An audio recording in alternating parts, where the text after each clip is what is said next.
नमस्कार और डिजाना न्यूज़ में आप सभी का एक बार फिर से बहुत बहुत स्वागत है। मैं हूं अभिषेक मिश्रा और प्रवासी भारतीय सम्मेलन की बात कर लेते हैं। ग्लिम्सेस ऑफ एमपी जो एक पूरी प्रदर्शनी लगाई गई है, डिजिटल प्रदर्शनी, उसमें आध्यात्म के भी कितने खास रंग देखने को मिल रहे हैं और ख़ास तौर पर भगवान शिव की भक्ति से जुड़ा जो एक ख़ास गैलरी यहाँ पर तैयार किया गया है उसके बारे में हम आपको बताते हैं। तो पहले तस्वीर देखिए, ये दरअसल सोमनाथ ट्रस्ट द्वारा पूरी गैलरी एरिना तैयार किया गया है और जहाँ इंदौर की लोक माता देवी अहिल्याबाई होलकर जो कि महान शिव भक्त मानी जाती हैं, उन्हें सम्मानित करते हुए सबसे पहले इस गैलरी के द्वार पर लोक माता देवी अहिल्या को सम्मानित करते हुए उनकी एक प्रतिमा की स्थापना की गई है।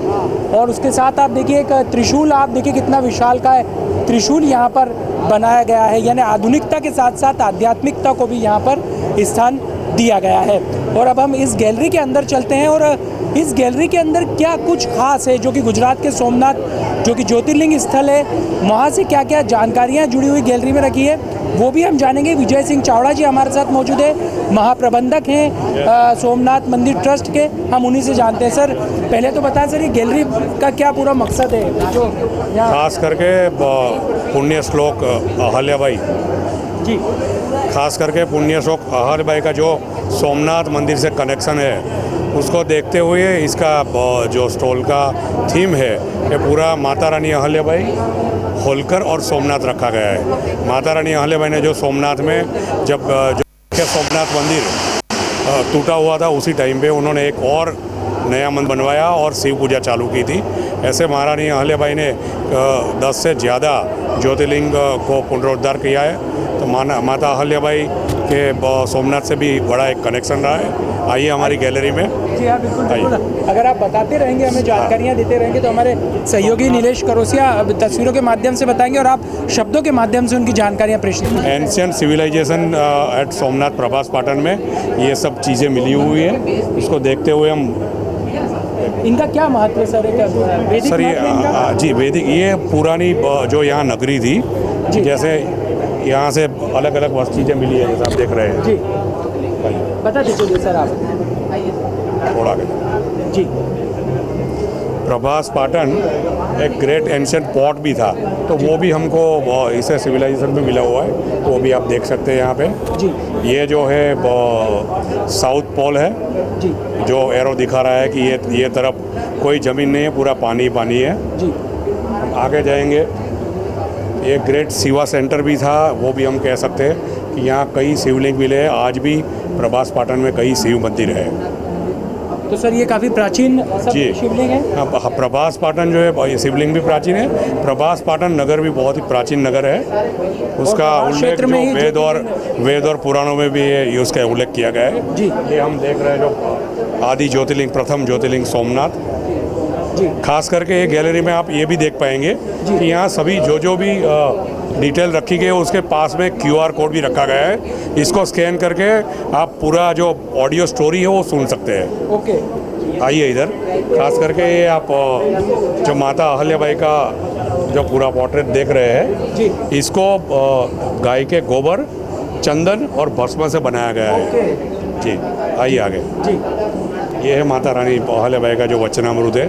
उन्होंने पूरी जिंदगी पूरी सेवा की भगवान की प्रजा की, खास करके वो बड़ी शिव भक्त थी।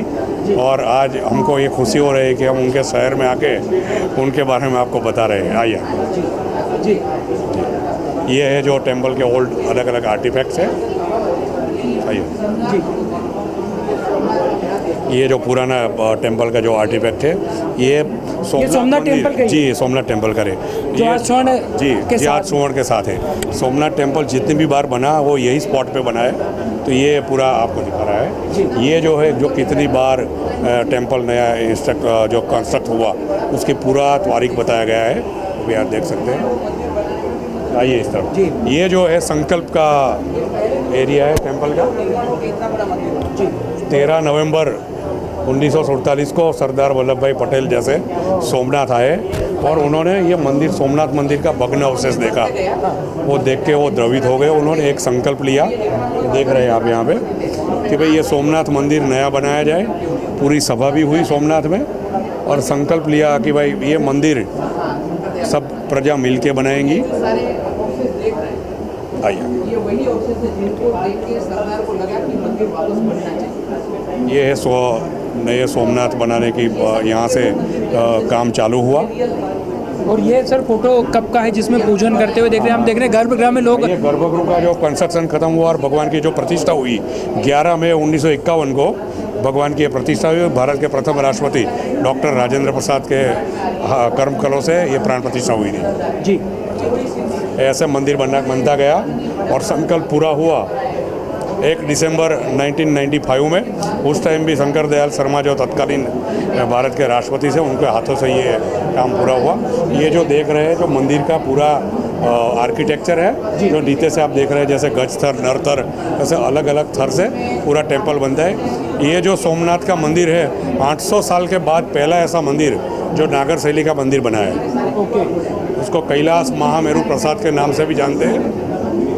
और ये सब क्या है सर ये अलग अलग मंदिर के पार्ट है, मैंने जरा आपको बोला। हाँ, जैसे महापीठा, मंडोवर है, जंगा है, वैसे अलग अलग पार्ट को दिखाए गए। जी जी जी। ये हमारे विजनरी प्राइम मिनिस्टर और सोमनाथ ट्रस्ट के जो चेयरमैन है नरेंद्र मोदी जी, उन्हों के टाइम पे जो प्रसाद योजना के अंतर्गत कई मंदिरों का जीर्णोद्धार हुआ, कई यात्री सुविधा की गई। आप सोमनाथ में भी आगे देख पाएंगे कि कैसे यात्री सुविधा का जैसा विकास हुआ है और आगे भी काम होने वाला है। एक शॉर्ट फिल्म भी यहाँ पर तैयार की गई है जिसमें पूरा इतिहास सोमनाथ मंदिर का बताया गया है। और जैसा महाप्रबंधक सोमनाथ मंदिर के ट्रस्ट के बता रहे हैं विजय सिंह चावड़ा जी की तमाम जो इतिहास और पुरातन विभाग के पास जो पूरी जानकारियाँ हैं उसके आधार पर कई चीज़ों को यहाँ इस गैलरी में सम्मिलित किया गया है। जी हाँ सर, ये हम आगे जा रहे हैं जहाँ सोमनाथ का लाइव दर्शन भी कर पाएंगे। आइए सर। जी।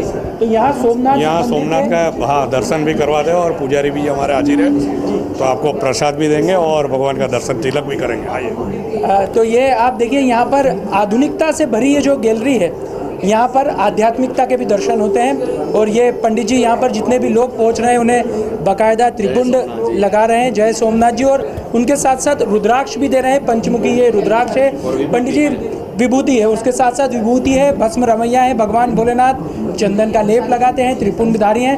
गुरुजी सीधे प्रसारण के माध्यम से आप दर्शन करवा रहे हैं, रुद्राक्ष और भस्म आपने दिया है।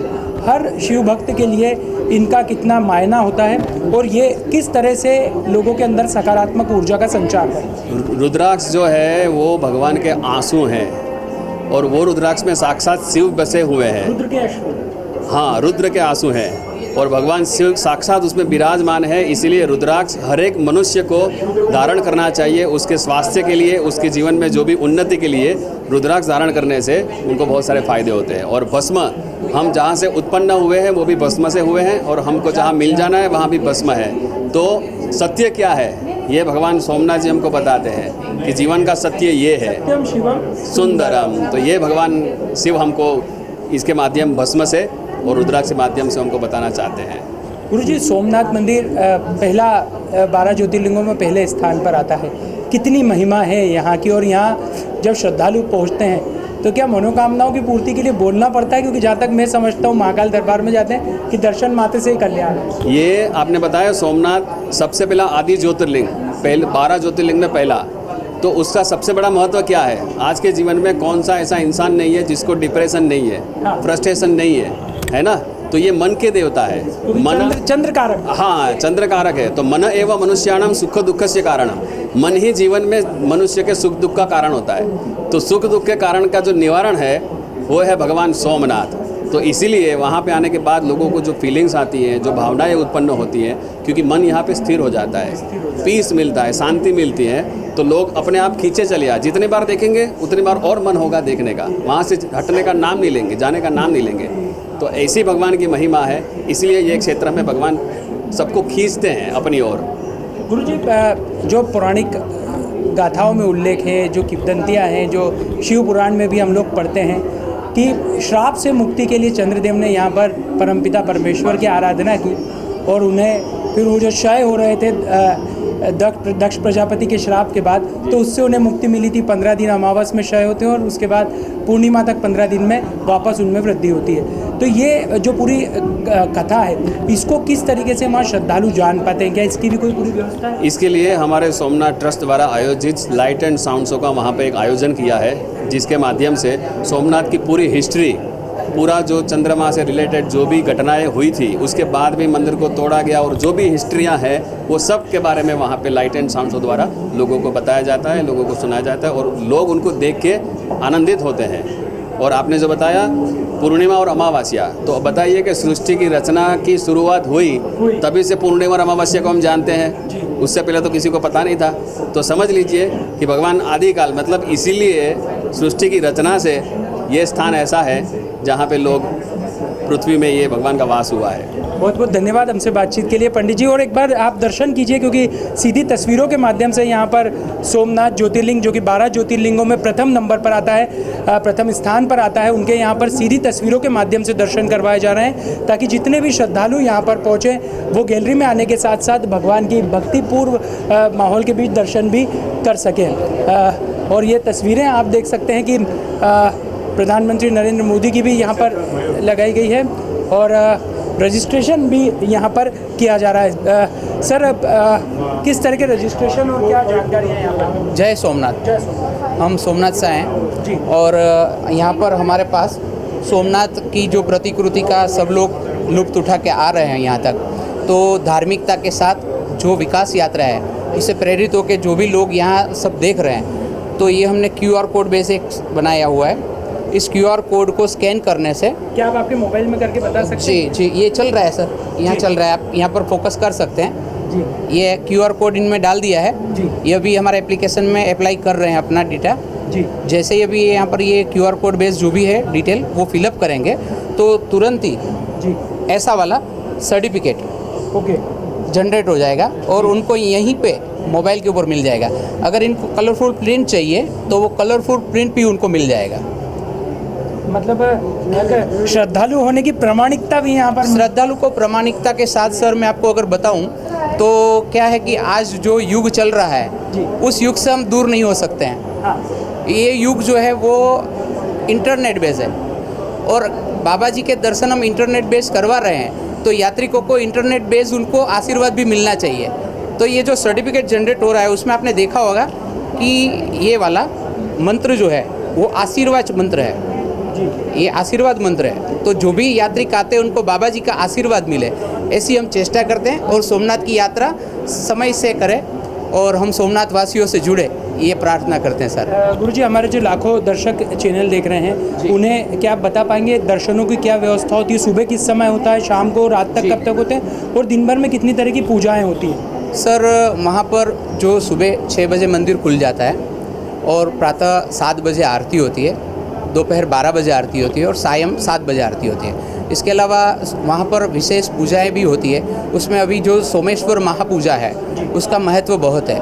अंदर शिव मंदिर में तो किसी को अंदर एंट्री है नहीं। चंद्र दोष निवारण के लिए चंद्र दोष निवारण है, महामृत्युंजय के जप होते हैं, मतलब कि कोई बीमार रहता है आदमी तो वहाँ पर महामृत्युंजय के जाप करवाने से वो स्वस्थ होता है। उसके साथ विभिन्न पूजाएं वहाँ पर रखी गई है। जैसे कि किसी का जन्मदिन है तो वहाँ मार्कंडेय पूजा भी होती है, तो जन्मदिन का वो जो शुभाशीष है वो उसे प्राप्त होता है। तो वहाँ पर गंगा जल अभिषेक होता है, दूध अभिषेक होता है और सोमेश्वर महापूजा है वो भगवान के बिल्कुल सन्मुख हम लोग करवाते हैं, जिससे भगवान की सीधा आशीर्वाद यात्रिक को मिल पाए। जैसा हमने अभी जानकारी के माध्यम से पाया कि 95 में मंदिर पूरी तरीके से बन के तैयार हुआ था, पुनरुद्धार हुआ था। अब हम महाकाल लोक को देखें, वहाँ पुनरुद्धार हुआ है।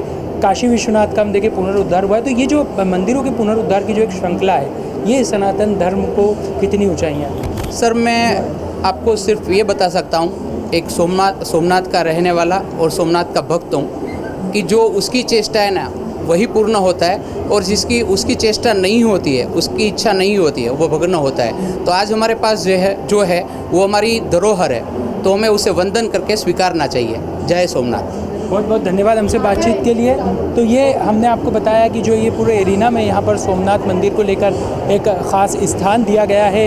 लोक माता देवी अहिल्या की प्रतिकृति भी यहाँ पर लगाई गई है और हमने ये आपको बताने का प्रयास किया है कि इस पूरी जो ग्लिम्सेस ऑफ एमपी करके जो एक पूरी प्रदर्शनी लगाई गई है, उसमें सोमनाथ मंदिर से जुड़ी जो ट्रस्ट ने यहाँ पर गैलरी तैयार की है, वहाँ पर कितनी जानकारियाँ सोमनाथ मंदिर से जुड़ी हमें हासिल हो सकती है, किस तरह से वहाँ पर पूजन अनुष्ठान किए जाते हैं, क्या इतिहास है, कितनी बार सोमनाथ मंदिर को नष्ट करने के प्रयास किए गए, बावजूद उसके ये मंदिर आज एक ख़ास वैभवशाली गाथा के साथ हमें दर्शन देता है। तो ये हम लोग तस्वीरों के माध्यम से हमने आपको बताने का प्रयास किया है। तो फिलहाल प्रवासी भारतीय सम्मेलन से जुड़ी जो लगातार हम आपको खबरें बता रहे हैं, उसमें से ये खबर भी बहुत ज़्यादा मायने रखती है। लेकिन फिलहाल खबरों का सिलसिला जारी है। मुझे मेरे सहयोगी नीलेश करोसिया को इजाज़त दीजिए, लेकिन बने रहिए हम साथ। नमस्कार।